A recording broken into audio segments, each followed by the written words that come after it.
udah berapa menteri yang gua layanin gitu kan, masing-masing punya karakteristik sendiri. 98 belum lagi kalau ke atasnya sendiri, 94 itu masih Presiden Soeharto. Jadi ini dari 8 presiden yang ada di Indonesia, gue udah bekerja untuk 7 presiden kecuali Soekarno. Luar biasa. Sebenarnya nggak nyaman-nyaman juga ya. Karena tiap pekerjaan tuh pasti ada up and down. Jadi kalau misalnya saya ketemu temen yang pesan, aduh gue tuh sekarang lagi malas di pekerjaan gue, nggak kondusif, saya tuh bilang kayaknya nggak ada pekerjaan yang sempurna deh. Betul. Gitu. Unless kamu mungkin bikin perusahaan sendiri, jadi kamu bisa menentukan apa yang kamu mau. Selama kita bekerja buat orang atau bekerja buat negara, pasti ada. Ini kayak atasan saya juga ganti-ganti, nggak semuanya juga pasti sesuai dengan keinginan yang kita, sesuai keinginan kita kan gitu. Kearifan lokal nih betul. dari Sabang sampai Merauke begitu kan. Jadi sebenarnya kalau kita mau menggali produk kreatif itu, kalau Mbak Dini atau Mas Nasyad ini sebagai desainer atau desainer produk itu nggak mungkin lah kehabisan ide gitu ya. Pasti ide-ide bisa digali dari berbagai daerah yang ada begitu. Kalau misalnya kehabisan ide, ya mau goblok aja gitu kan, saya seperti ya gitu. Orang inspirasinya banyak banget gitu. Pengalaman jelek gua waktu gua kelas 1 gua dipalak kelas 3. Kalau ngomongin nongkrong, aku nongkrong. Itu boleh tanya sama teman-teman 85, saya itu hampir setiap ekskul saya ikutan. Itu dari mulai TLUP, skir, sekarang masih ada nggak sih gitu-gitu?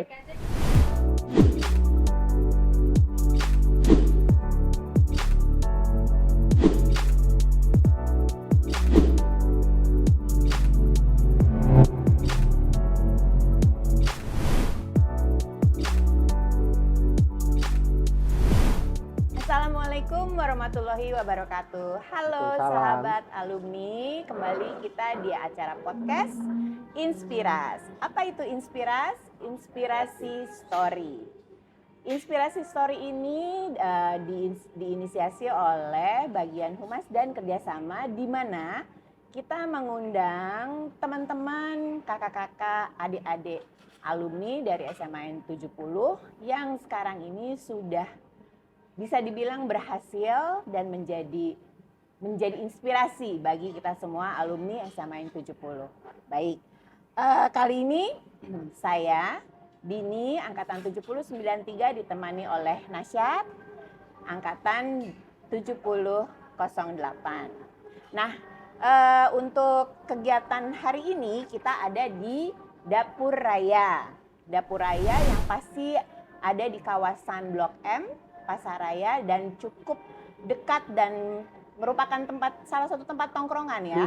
Zamannya saya dulu sih. Oke, dan hampir sampai dengan saat ini juga masih menjadi tempat tongkrongan yang cukup jadi tempat lah untuk ngumpul-ngumpul. Baik, untuk sekarang kita kedatangan salah satu kakak alumni yang sungguh spesial, yaitu telur berarti ya? Spesial pakai telur. Spesial pakai telur. Ada 2. Ini bisa dibilang angkatan pertama ya Kak ya.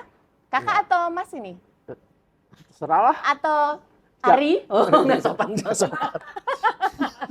Mas aja ya. Mas, oke. Mas Ari Satria, SEMA, yang merupakan Direktur Pengembangan Ekspor Jasa dan Produk Kreatif Departemen Perdagangan Republik Indonesia. Kalau sekarang namanya Kementerian Perdagangan, bukan departemen. Departemen itu zaman lama, zaman jadul. Menyesuaikan ke angkatan ya. Sekarang istilahnya kementerian. Oke. Apa kabar Mas Baik, Ari? Mbak Dini, alhamdulillah. Alhamdulillah. Hari ini puasa, Mas? Terus terang enggak. Oh, lagi enggak. Saya lagi agak kesehatannya kurang. Wah. Luar biasa udah. Masih sempat datang ke sini. Udah dengan segala kesibukannya, Mas Ari bisa menyempatkan diri, ya kan? Apalagi kalau misalkan di kementerian, pastikan pekerjaannya sangat banyak. Enggak juga sih. Nah, kalau ngomongin produk kreatif lokal, bisa dibilang kreatif anak bangsa zaman sekarang juga udah mulai kreatif ya Mas ya. Nah, kira-kira kalau misalnya bisa dipikirkan gitu ya untuk biar nggak jago kandang aja, apakah bagaimana caranya supaya anak-anak ini juga bisa go internasional? Nah, kira-kira Mas Ari bisa cerita kegiatannya selama di Ya, kementerian. satu tadi kalau Mbak Dini memperkenalkan saya sebagai salah satu alumni yang sukses, saya nggak merasa sukses ya. Banyak yang lebih sukses dari saya. Jadi itu satu dulu, disclaimer Oke. dulu gitu. Terus kedua, kebetulan saya saat ini saya tuh udah 32 tahun loh di kementerian. Iya. Jadi more than half of my age itu saya di kementerian. Dan saat ini saya percaya tadi di Direktorat Pengembangan Ekspor, Jasa dan Produk Kreatif. Tadi Mbak Dini ngomongin tentang produk kreatif anak bangsa. Iya. Kalau saya tadi kan di sisi pengembangan ekspornya, jadi biar nggak jago kandang begitu ya.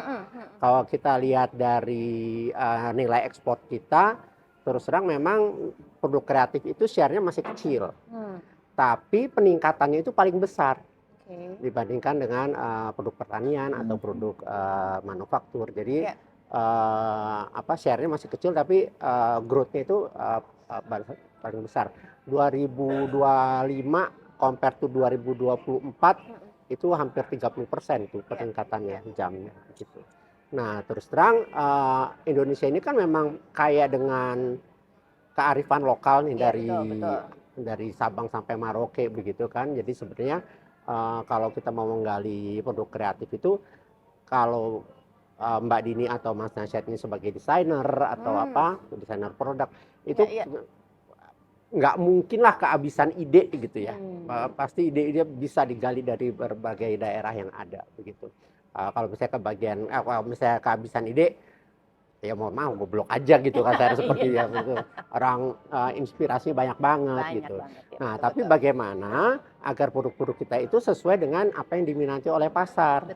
Kadang-kadang ada di satu daerah secara turun-temurun itu ibu-ibu di daerah tersebut misalnya menganyam gitu ya, bikin anyaman, tapi dari berpuluh-puluh tahun anyam-anyaman kayak begitu terus, nggak ada perbaikan desain, nggak ada. Sementara di dunia luar yang diinginkan mungkin beda dari itu gitu ya, bentuknya agak beda, warnanya agak beda dan sebagainya. Jadi kami dari Kementerian Perdagangan tugasnya adalah bagaimana menjembatani permintaan pasar di luar negeri dengan sumber daya yang ada begitu ya. Jadi para pengrajin kita di dalam negeri pun tahu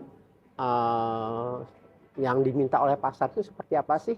Mau bikin furniture apa sih yang laku di luar begitu ya. Dan di luar itu juga beda-beda. Misalnya tujuannya buat Timur Tengah akan beda dengan misalnya tujuannya buat Jepang atau buat Amerika. Jadi taste-nya kan beda gitu ya. Ngomongin fashion juga misalnya beda-beda juga begitu kan antar satu wilayah dengan wilayah lain. Nah, jadi itu yang kami coba lakukan di Kementerian Perdagangan, dan kita sebagai ASN kan kita juga bukan ahlinya desainer gitu ya. Jadi kami itu banyak menggandeng, berkolaborasi gitu dengan universitas-universitas yang punya fakultas desain visual atau fakultas-fakultas desain dan yang lainnya. Bagaimana, karena teman-teman di kampus-kampus ini kan juga kadang-kadang juga butuh tempat buat praktek gitu besar ya. Kalau mereka cuma di kampus doang, cuman belajar teori tapi prakteknya nggak tahu kan, mereka juga nggak tahu. Jadi kita mencoba menghadirkan para teman-teman ya, mahasiswa yang udah tingkat akhir atau mungkin para dosen-dosennya begitu, untuk belusukan lah ya ke daerah-daerah untuk membantu para UKM-UKM kita, membina UKM-UKM kita bagaimana menghasilkan produk yang bagus. Dan kita dari Kementerian Perdagangan ngasih tahu ini nih selera pasarnya di negara ini seperti apa begitu. Jadi kadang-kadang teman-teman akademisi juga kan, mereka juga karena sehari-hari bergelut dengan teori juga, mereka tidak tahu sebenarnya apa sih yang diinginkan di luar sana. Jadi fungsi kami di Kementerian Perdagangan ini ngasih informasi pasarnya lah, kasarnya seperti itu. Jadi waktu kita mau membina UKM mesti tahu dulu ini tujuannya buat negara mana. Nah, kalau udah tahu tujuan negara mana, kita coba cari tahu di sana itu seleranya seperti apa. Terus kira-kira untuk ekspor ke situ range harganya berapa sih yang bisa masuk, ya sampai kemahalan juga, ntar nggak laku juga gitu. Terus saingan kita di situ siapa, regulasi impornya itu seperti apa, hal-hal seperti gitu, itu tugasnya government lah untuk melakukan itu.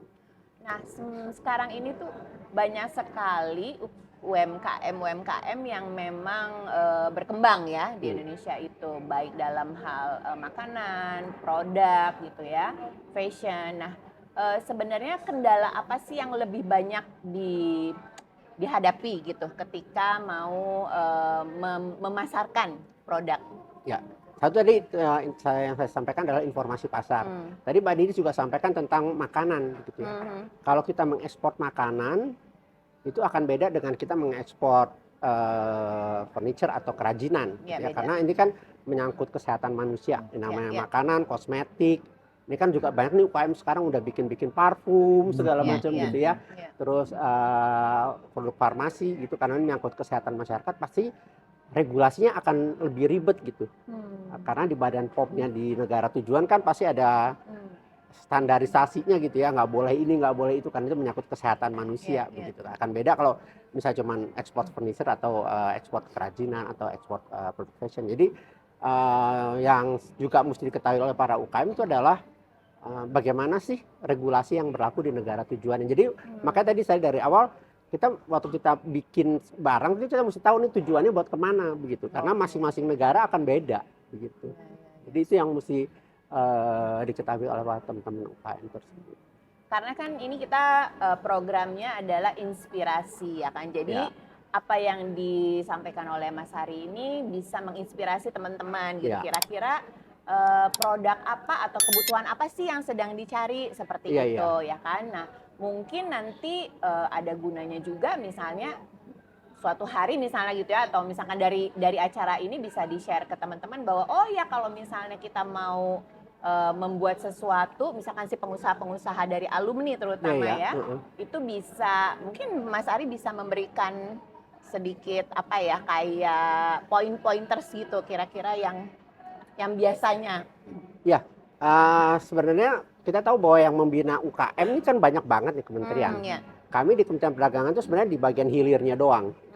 Bagian namanya juga perdagangan, bagian dagangin lah gitu ya. Tapi sebenarnya yang membina dari sisi, dan kita juga ngasih informasi pasar tentunya. Nah, tapi dari sisi pembinaan di hulunya itu banyak banget kementerian-kementerian, Pemda juga ikut terlibat di situ. Sekarang ada Kementerian Ekonomi Kreatif gitu, ada Kementerian UMKM, ada Kementerian Perindustrian. Jadi ya tergantung produknya gitu. Kalau produk pertanian tentunya ada Kementerian Pertanian juga yang terlibat di situ begitu. Jadi teman-teman nih mesti tahu nih informasi nih ya. Sebenarnya informasi itu bertebaran di mana-mana, tapi they have to know nih kemana sih saya mesti mencari informasinya begitu kan. Kadang-kadang mereka nggak tahu ini mau mencari informasi pasar saya mesti kemana sih begitu kan. Nah itu ada wadahnya atau? Ya sekarang kan udah zaman digital ya, sebenarnya tinggal googling aja itu bisa lah dicari sebenarnya. Cuman masalahnya kan yang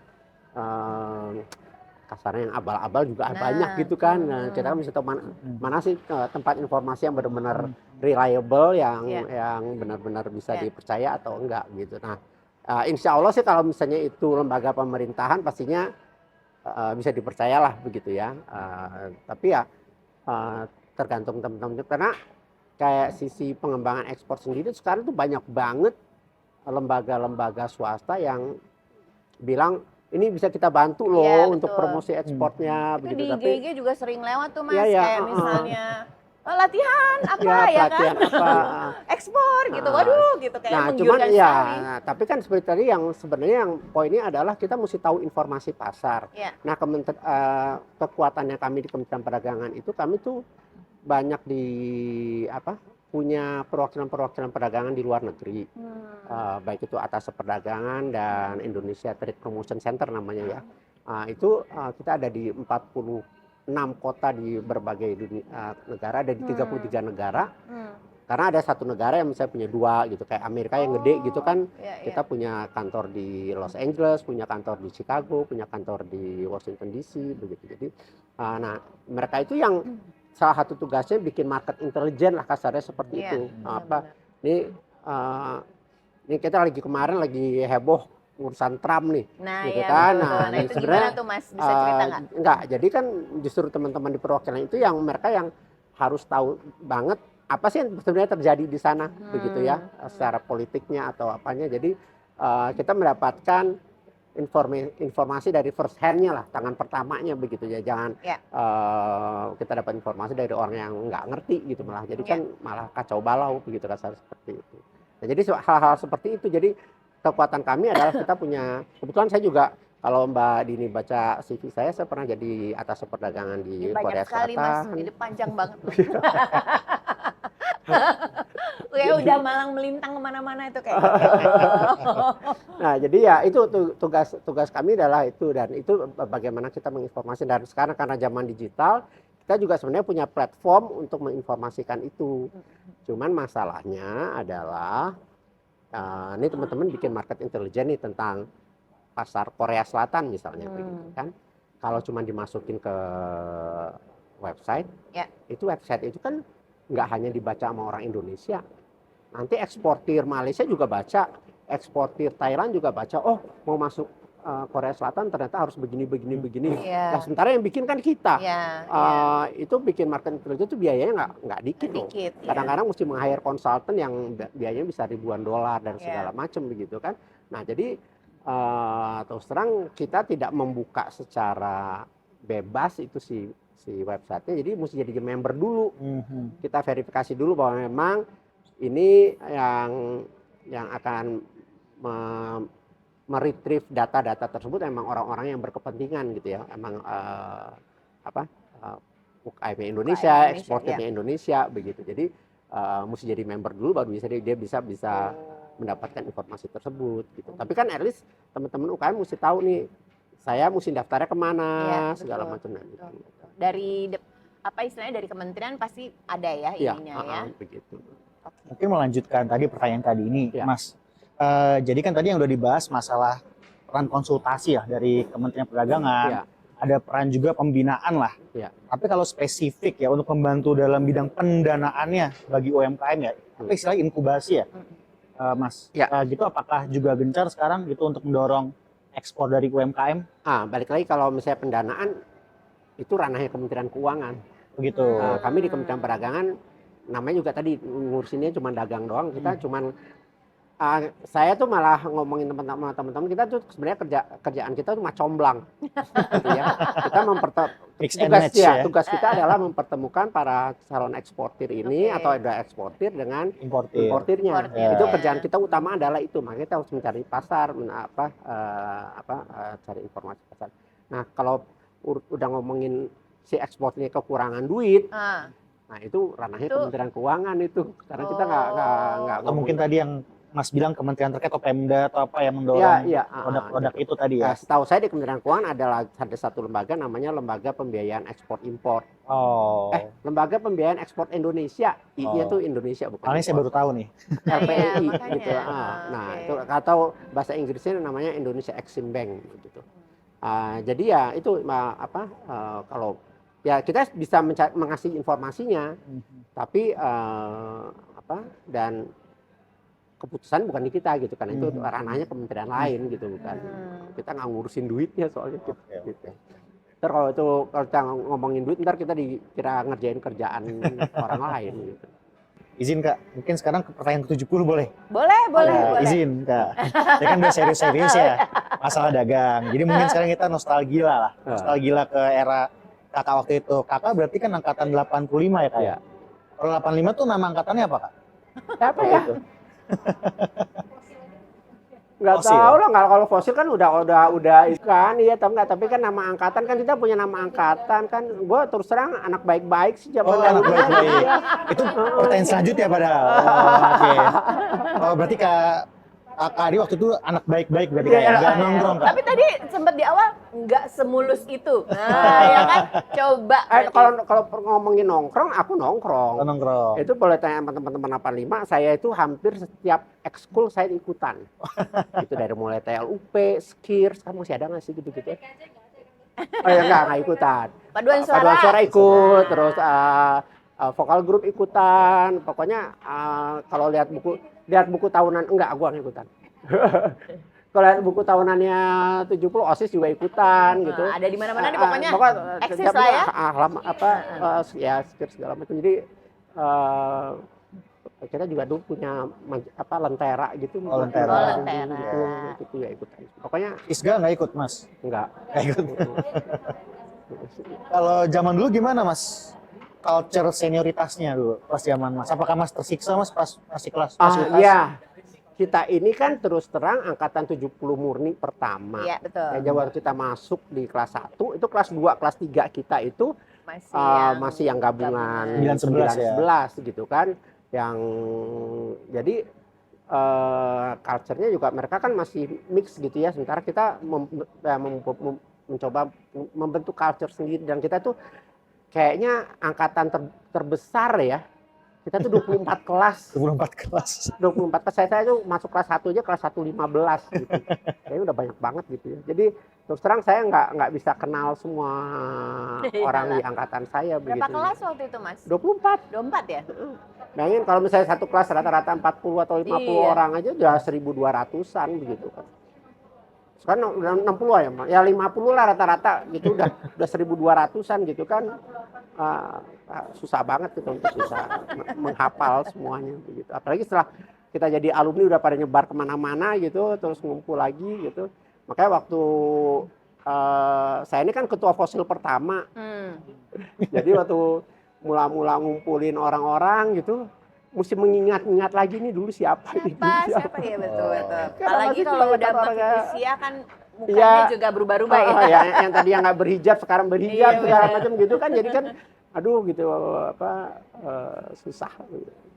Di zaman waktu itu apa Mas, mungkin ada cerita lucu atau pengalaman menarik, mungkin pengalaman ubirkah atau pengalaman apa yang Mas pernah rasakan dulu selama bersekolah yang mau dibagi ke pemirsa? Gua waktu 70. pengalaman jelek gua waktu gua kelas 1 gua dipalak kelas 3.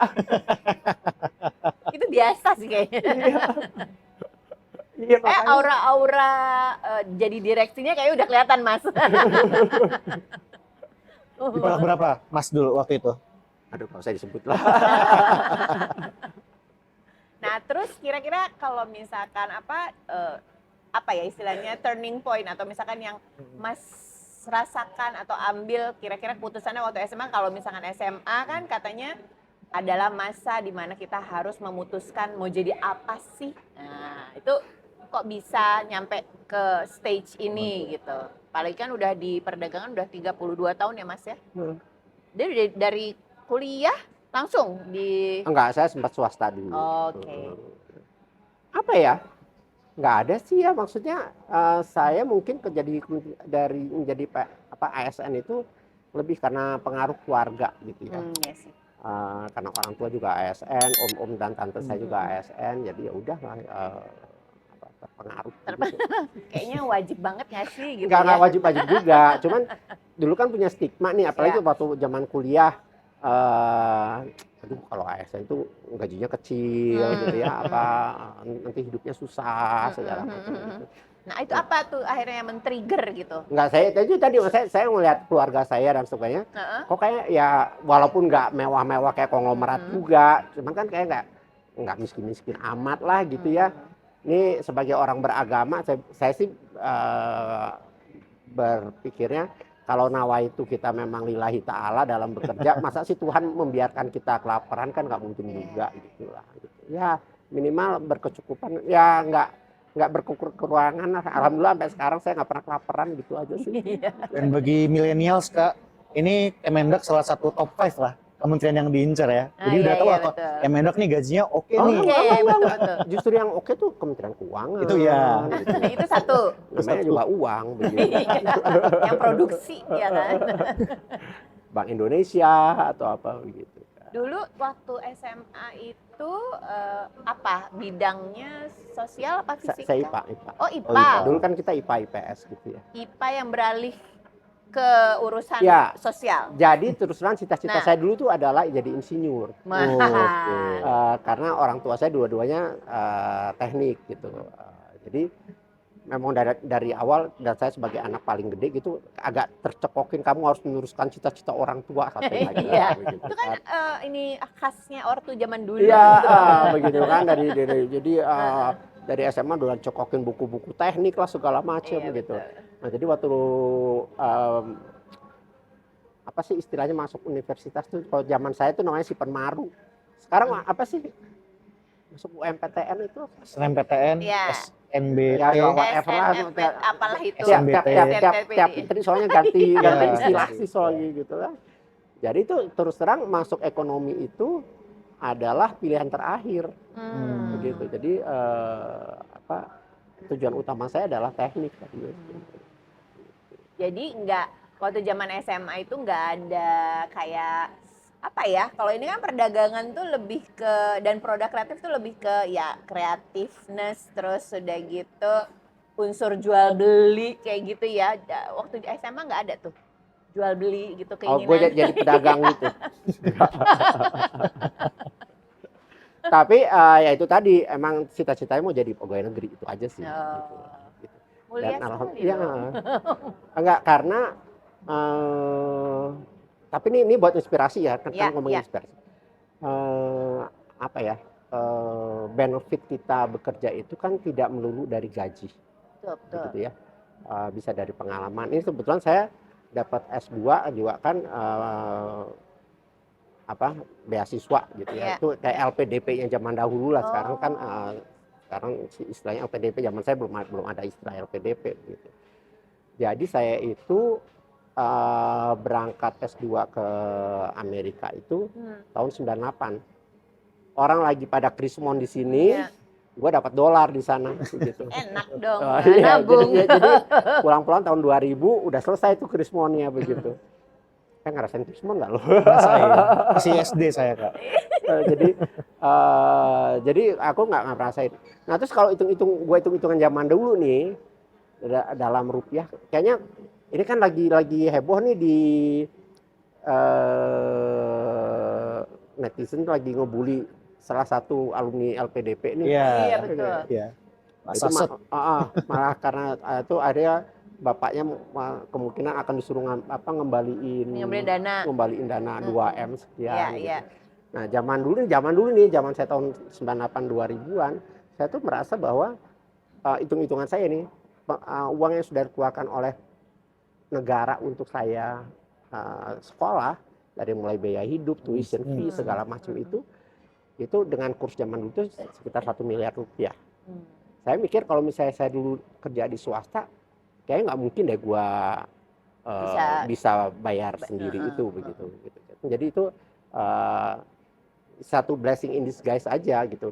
Nah sekarang dengan pekerjaan saya sekarang kita punya banyak pengalaman yang bisa saya ambil, misalnya tadi belusukan ke daerah-daerah. Ini dari 38 provinsi ini saya sudah jalanin 34 provinsi begitu ya. Terus belum lagi untuk promosi ke luar negerinya segala macam. Jadi sesuatu yang menurut saya tidak bisa di value dengan uang begitu ya. Pengalaman tersebut gitu. Jadi kalau misalnya kita mau cari kerjaan cuman urusannya dengan uang aja, jadi kayaknya agak susah juga begitu.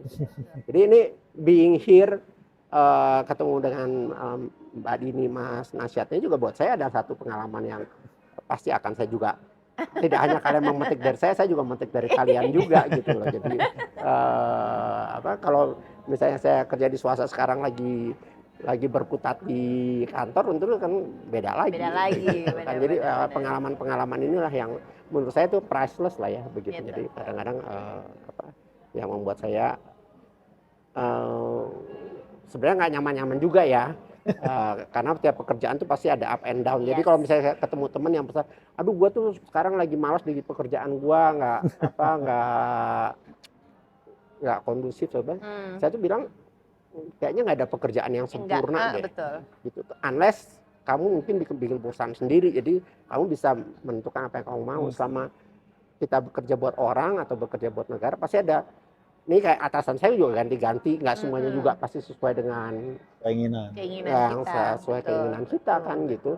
Saya dari tahun saya masuk di pegawai negeri tahun 94 sampai sekarang udah 32 tahun itu, udah berapa menteri yang gua layanin gitu kan, masing-masing punya karakteristik sendiri. 98 belum lagi kalau ke atasnya sendiri, 94 itu masih Presiden Soeharto. Jadi ini dari 8 presiden yang ada di Indonesia, gue udah bekerja untuk 7 presiden kecuali Soekarno. Luar biasa, luar biasa. Nah, tiap periode itu kan pasti punya kebijakannya sendiri. Betul. Secara politik ya, zamannya even katanya Pak Prabowo itu adalah penerus Jokowi, tapi kan nggak pas banget bahwa itu Prabowo itu pasti sama dengan Jokowi. Masing-masing punya ininya karakteristik nah, dan kita yang di bawah ini yang mesti program. bisa agile lah ya, maksudnya menyesuaikan dengan apa yang ada. Kira-kira kedepannya nih Mas Ari mau apa nih yang ingin dicapai ke depannya? Dalam berapa tahun ke depan kan saya mungkin akan pensiun ya. Iya. Berapa lama lagi sih Mas? Ya, pokoknya adalah. Hitung aja dari angkatannya. Iya. Masih baru loh, angkatan baru. Enggak, nah terus waktu SD, ini balik lagi nih SD 5. Waktu SD itu kalau misalnya orang ditanya cita-citanya, iya kan? itu kan pasti orang mau cita-cita jadi apa? Mau jadi insinyur, jadi dokter gitu kan. Tahu nggak waktu SD gue kalau ditanya cita-cita jadi apa? Gue pengen jadi guru. Ya Karena waktu kelas 1 SD itu saya tuh benar-benar dalam tanda kutip terpesona dengan guru SD saya waktu kelas 1 itu guru pertama saya lah, kita kan yang menurut saya kok baik banget gitu ya. Terus yang bisa bikin kita bisa membaca dan menulis gitu. Jadi kalau Mbak Dini baca CV saya tuh sejak tahun 2001 udah mulai punya kerja sampingan jadi dosen juga gitu. Sampai sekarang juga saya jadi dosen. Mungkin nanti jadi kedepannya ya setelah pensiun saya akan terus mengajar. Itu cita-cita dari kecil. Terus kira-kira ada dalam masa karirnya Mas Ari ini apa yang belum dicapai dirasa Mas Ari? Banyak ya. Makanya tadi Mbak Dini bilang saya termasuk yang berhasil, kayak banyak yang lebih berhasil gitu ya.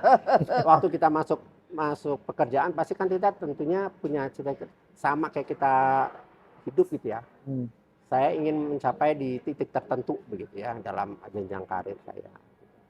Tapi ya saya nggak mau nyebut, pokoknya intinya apa yang saya cita-citakan dari awal tuh, karena sekarang juga udah mau pensiun, jadi kayak gue tahu juga waktu gue juga tidak terlalu banyak begitu ya.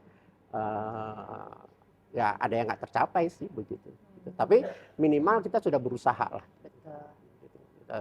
Namanya kalau misalnya kita udah usaha ternyata tidak sesuai dengan apa yang kita ingin, ya artinya memang jalannya Tuhan memang tidak, mungkin ada hikmah di balik seperti itu gitu. Terus ini kan kita program Ikalumni ya Mas ya. Ikalumni itu memang sudah 2 periode ya, pergantian kepengurusan.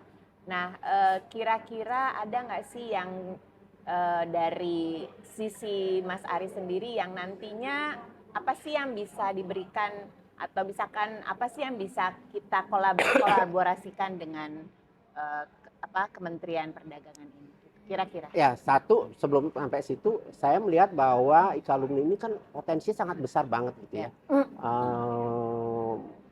Alumni kita tuh berserakan di mana-mana dengan profesi yang macam-macam gitu ya. Mulai yang jadi artis kayak Mbak Dini. Gitu. Dia kepala sekolah sebenarnya profesinya. Kepala sekolah de facto-nya 70, Kak. Sampai yang jadi ASN. Nah, sekarang bagaimana kita coba memetakan begitu ya alumni tersebut yang pastinya kita sebagai alumni pengen kok bantu adik-adik kelas atau apa gitu ya.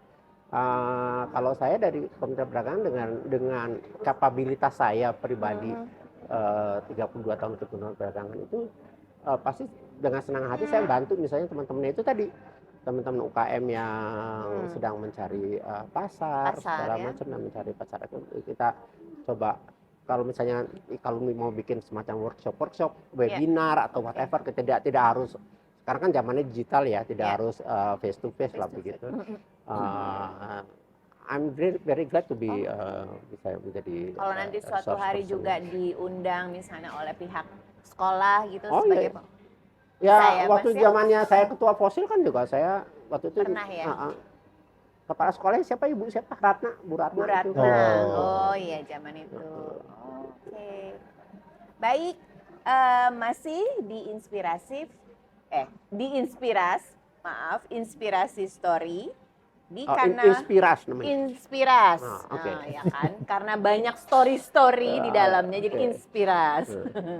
Di kanal YouTube Ikalumni 70. Jadi yang sahabat-sahabat alumni yang menonton jangan lupa like dan share, kemudian follow juga di podcast Inspirasi ini. Mas Ari udah follow belum? Belum. Yo, follow ya. Tapi Supaya lebih banyak penontonnya ini. Jadi apa yang di-share oleh alumni-alumni nanti akan apa namanya? subscribe Apa YouTube-nya? Ikalumni. Ikalumni 70 Jakarta. Bentar, langsung aja. Iya Daripada dong. ntar lupa. Jadi langsung nih kan sahabat-sahabatnya nanti alumni langsung nonton, langsung like, oh oke gitu kan. Tahu ada link, ada celah, ada informasi yang di-share sama Mas Ari. Itu sangat bermanfaat. Ya Gini. kan? Iya betul. Subscribe dan follow. Mantap. Dan Sip.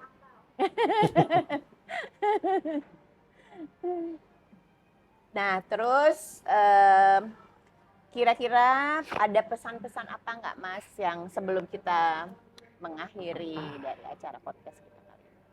pesannya buat adik-adik dan teman-teman sekalian, apapun profesi yang kita jalanin, mau jadi artis atau mau jadi mau jadi lakukanlah yang terbaik di profesi kita, gitu aja sih. Mungkin kita tidak akan mencapai yang tadi yang kita inginkan gitu, Betul. meraih piala nggak usah Oscar lah, Piala Citra. gitu Iya. kan gitu. Tapi at least kita sudah melakukan yang terbaik. Bisa jadi meraih piala di hati orang-orang. Tentu iya. ya. Ya betul. Ya minimal Manfaatnya. kita ya bisa tularkan ke sekeliling kita apa yang bisa kita lakukan.